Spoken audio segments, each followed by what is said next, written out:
بیان میں نکتہ توحید آ تو سکتا ہے، تیرے دماغ میں بت خانہ ہو تو کیا کہیے، وہ رمز شوق کے پوشیدہ لا الہ میں ہے، طریق شیخ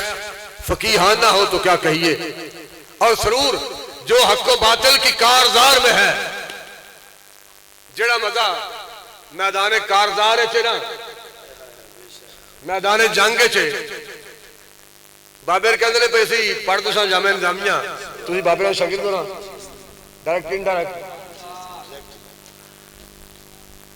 مولانا عبدالحکیم شرف صاحب دی رحمت اللہ علیہ انہوں دی والدہ صاحب کا انتقال ہو گیا سی تے فاتحہ خانی واسطے مولانا عبدالستار خان نیازی صاحب رحمت اللہ علیہ تشریف لے کے آئے جامعہ نظامیہ۔ اساتذہ سارے بیٹھے سن، وہ فاتحہ خانی واسطے بیٹھے تھے، اسی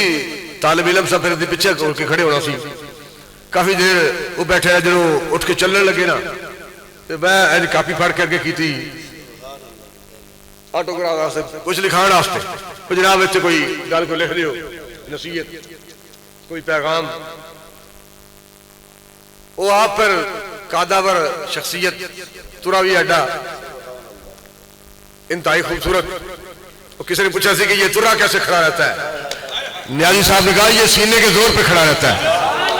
تاجدار ختم نبوت زندہ باد زندہ باد، تاجدار ختم نبوت زندہ باد زندہ باد۔ مدینہ پاک جنہوں آگری واسطے پہنچے تھے اوتھے پگڑی بنی ہوئی تھی، ترا ایڈا اوپر سی، قادری بہت سی، پھر بڑے خوبصورت جوان آدمی اور ترا بھی ایڈا اوپر۔ وہ کسی نے کہا کہ حضرت آپ نیازی صاحب مدینہ پاک میں نبی علیہ السلام کے در اقدس پر بھی آپ ترا نکال کے آگئے ہیں۔ آپ نے کہا جب نیازی حضور کی بارگاہ میں نیازی کا سر جھکے گا تو یہ ترا بھی ساتھ جھک جائے گا۔